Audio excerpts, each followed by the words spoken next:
Hello guys, welcome back to my channel. तो आज है मंडे और आज से यार वापस से काम चालू हो गया है। और कोई भी क्या कहते हैं, कोई भी कंपनी में काम करने वाले आदमी को कभी पसंद नहीं होता मंडे। तो सोचा कि थोड़ा सा मंडे मोटिवेशन दे दे। और कैसे मैंने यूट्यूब चैनल चालू करने का सोचा और क्यों सोचा, और क्या मेरे पेरेंट्स की इसमें क्या हाथ थी वो थोड़ा सा बता दूँ। तो एक्चुअली क्या हुआ कि मैंने अभी रिसेंटली एक ऑर्गेनाइजेशन ज्वाइन किया है। वो बहुत ही बड़ा आईटी कंपनी है और मैं वहाँ पे काम कर रहा हूँ। बट क्या हुआ कि क्योंकि अभी पूरा लॉकडाउन में चल रहा है, ठीक है। तो लॉकडाउन में चल रहा है और घर पे बैठ के वर्क फ्रॉम होम हो रहा है। तो बाउंड्रीज नहीं थी कि मैं कितने बजे तक काम करूँ, कितने बजे तक काम ना करूँ। थोड़ा सा ह्यूमन टच जो होता है, जो हम ज्वाइन करने पे होता है, वो नहीं मिल रहा था। तो मैं थोड़ा सा कहते हैं कि बहुत ज़्यादा एंग्जाइटी में आ गया था और बहुत ज़्यादा इसमें आ गया था कि अरे क्या होगा, नेक्स्ट क्या होगा, मुझसे कोई गलती ना हो जाए। तो इसीलिए मेरे पापा ने ना एक स्टोरी मुझे बताई, और वो स्टोरी मैं चाहता हूँ कि आप सबके साथ शेयर करूँ। तो चलिए अभी स्टोरी मोड में आ जाते हैं। तो चलो दोस्तों, आपको बताते हैं स्टोरी बेन की। बेन एक साधारण सा लड़का था, 26 ईयर्स का, और एक बड़े एमएनसी में काम कर रहा था। उसकी हॉबीज़ आर्ट्स एंड क्राफ्ट थी और वो अपने पेरेंट्स के साथ रह रहा था। एक दिन बेन बहुत गुस्से में था, नाराज़ था, कभी कभी रो भी रहा था। तो उसके पापा ने उसे देखा और उससे पूछा, बेन बेटा क्या हुआ। बेन थोड़ा परेशान हुआ।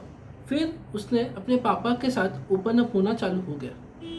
उसने बताया कि उसे उसे उसके काम में थोड़ी डिफ़िकल्टीज आ रही थी, क्योंकि ये वर्क फ्रॉम होम सिचुएशन था, कोविड का टाइम था।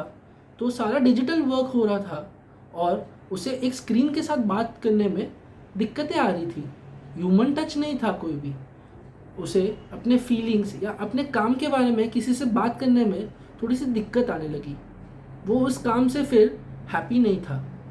उसे बहुत ज़्यादा प्रेशर लगने लगा, बहुत ज़्यादा ओवरथिंक करने लगा। कोई भी बाउंड्रीज नहीं थी कि उसकी प्रोफेशनल लाइफ और उसकी पर्सनल लाइफ क्या है, दोनों मिक्स होने लगी। वो कभी भी किसी को ना बोलने नहीं पा रहा था। ना बोलने में उसे बहुत दिक्कतें आने लगी। फिर उसके पापा ने उसके इस प्रॉब्लम को जाना और उसे एक कंसेप्ट सिखाने की कोशिश की। उसके पापा ने उसे बताया कि ये जो दुनिया है, ये यूनिवर्स है, वो लॉ ऑफ अट्रैक्शन पे काम करती है। तो अगर तुम नेगेटिव सोचोगे तो तुम्हें नेगेटिव मिलेगा। जैसे कि अब तुम सोच रहे हो कि तुम्हारे साथ ये बुरा हो सकता है, इस सोचने में भी तुम्हारे साथ वो बुरा हो जाएगा। भले ही वो होना नहीं था, बट वो हो जाएगा, क्योंकि बार बार तुम अपने आप को बोल रहे हो कि तुम्हारे साथ बुरा हो सकता है। बट अगर यही टाइम पे तुम पॉजिटिव सोचोगे तो तुम्हारे साथ पॉजिटिव होगा। ये जो इंसान है वो अपने दिमाग का स्लेव है, यानी अपने दिमाग का गुलाम है। और उसका माइंड उसी अकॉर्डिंग रिएक्ट करता है जो उसके सेंसरी ऑर्गन्स, आँख, कान, नाक, तुम्हारा जीभ और तुम्हारे स्किन तुम्हें बताते हैं। उसी हिसाब से तुम रिएक्ट करते हो। तो बेन ये कॉन्सेप्ट समझ नहीं पा रहा था। उसने बोला कि ऐसे कैसे सिर्फ मेरे अच्छा बोलने से अच्छा हो जाएगा। तो उसके पापा ने इसके पीछे की साइंस बताना चालू की। उसके पापा ने कहा कि जो ये इंसान का दिमाग होता है वो 10% conscious mind and 90% subconscious mind होता है। जो कॉन्शियस माइंड होता है वो रिएक्टिव होता है। वो किसी भी चीज़ या किसी भी सिचुएशन के आने पे रिएक्ट करके उसे एनालाइज करके आपको बताता है कि क्या करना है। बट जो सबकॉन्शियस माइंड है वो थोड़ा सा लॉन्ग टर्म मेमोरी और आपके इमोशंस के लिए ज़िम्मेदार होता है। जो आप फील कर रहे हो उसके लिए, जितने भी आपके इनवॉलेंट्री एक्शंस है उसके लिए रिस्पॉन्सिबल आपका सबकॉन्शियस माइंड होता है। आपकी क्रिएटिविटी इसी दिमाग के पार्ट से लिंक्ड होती है। और आपके इंट्यूशंस जो कहते हैं कि आपको अंदर से फीलिंग आ रही है, वो इस सबकॉन्शियस माइंड के उपज होती है। तो बेन तो थोड़ा थोड़ा समझने लगा था, बट वो बोल रहा था कि ये कंसेप्ट मेरे लिए कैसे काम करेगा, मुझे क्या करना होगा कि मैं ये सबकॉन्शियस माइंड को ट्रेन कर सकूं। तो उसके पापा ने उसे कुछ सिंपल स्टेप्स बताना चालू किया। उसके पापा ने कहा कि पहली बात बेटा, तुम्हें अपने आप को सराउंड करना है पॉजिटिव लोगों के साथ, वो लोग मोटिवेटेड होने चाहिए, और अपने माइंड को ट्रेन करना है तो अपने गोल्स लिखना सीखो। अपने गोल्स एक पेपर पे लिखो और रोज़ उन्हें रीड करो। बी पोलाइट, यानी कि बहुत विनम्र होके आप लोगों से बात करो और अपना बेस्ट देने की कोशिश करो। ये वही कंसेप्ट है जो भगवत गीता में श्री कृष्ण ने कहा था कि कर्म किए जा, फल की चिंता मत कर, और हमेशा अपने आप से पॉजिटिव बातें किया करो। इस चीज़ से क्या होगा कि जब तुम्हारा दिमाग सुनेगा और पढ़ेगा और देखेगा, जो पॉजिटिव तुम बोल रहे हो वही तुम्हारा कान सुनेगा, वही दिमाग में रजिस्टर होगा, तो सबकॉन्शियस माइंड ट्रेन होने लगेगा। यही तुम्हारे हैबिट्स बनेंगे। और अगर तुम गोल्स लिखने की और गोल्स पढ़ने की डिसिप्लिन अपने लाइफ में लेके आ जाते हो तो दिमाग भी उसी डिसिप्लिन में आ जाएगा। तो बेन को उसके पापा ने एक और एग्जाम्पल दी। उसने कहा कि तुम्हारी फेवरेट मूवी में तुम्हारे फेवरेट हीरो ने कहा है, कहते हैं अगर किसी चीज़ को दिल से चाहो तो पूरी कायनात भी उससे मिलाने की कोशिश करने लगती है।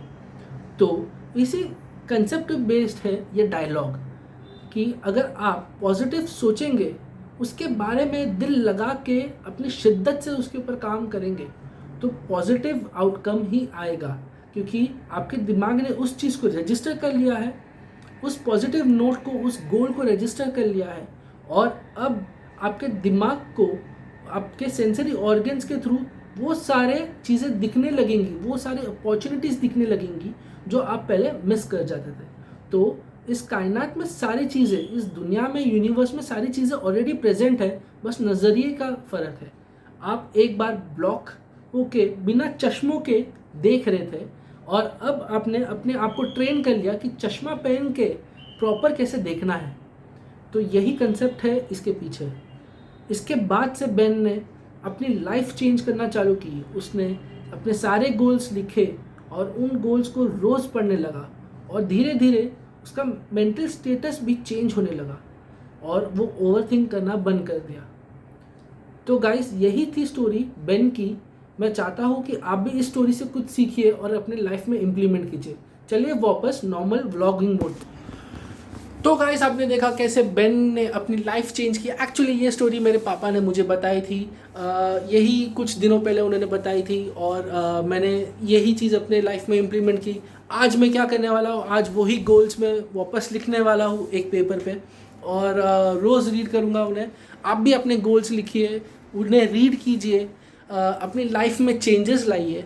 ठीक है, आप जैसे देख सकते हैं अभी अंधेरा हो चुका है, रात हो चुका है। मैं ये एक्चुअली वीडियो स्टार्ट किया था मॉर्निंग में, बट कुछ काम में उलझ गया। फिर मुझे आपने ये स्टोरी देखी, लाइफ में इम्प्लीमेंट कीजिए, चेंजेस लाइए। अगर आपको आपके गोल्स के ऊपर वर्क करना है, कुछ समझ नहीं रहा कि कैसे गोल्स लिखने हैं, तो आप मुझे कमेंट करके बताइए। I try to reach to you and I try to help you in writing your goals. अगर कोई भी मदद चाहिए हो मुझे बताइएगा, मैं आपको मदद करने के लिए रेडी हूँ। अगर आपके करियर में कोई प्रॉब्लम हो रहा है, या आप एक नए स्टूडेंट हो, आज नए कॉलेज में ज्वाइन करने वाले हो, कोई बात नहीं, गोल्स लिखिए, उन गोल्स पे काम करना चालू कीजिए। लाइफ में पॉजिटिव होगा और बहुत जल्दी सारे चेंजेस आपके लाइफ में आना चालू हो जाएंगे। तो ऐसे ही मेरे वीडियो देखते रहिए, इस चैनल को सब्सक्राइब कीजिए। अगर कोई नए अपडेट्स आपको चाहिए या मेरे कुकिंग व्लॉग्स देखने हैं तो इस चैनल पे आप देख सकते हैं। मैं अपने पैशन को एक्सप्लोर करने की कोशिश कर रहा हूँ। ये चैनल चालू करने में मेरे पेरेंट्स का बहुत बड़ा हाथ था, उन्होंने बहुत ज़्यादा सपोर्ट किया है। तो अभी आपको सिर्फ ये चैनल को सब्सक्राइब करना है। ऐसी जोश भरे टॉक्स और सी स्टोरीज़ और मेरे पेरेंट्स की बताई हुई बातें मैं आपको बताऊँगा। Subscribe to my channel. तब तक के लिए बाय, पीस आउट।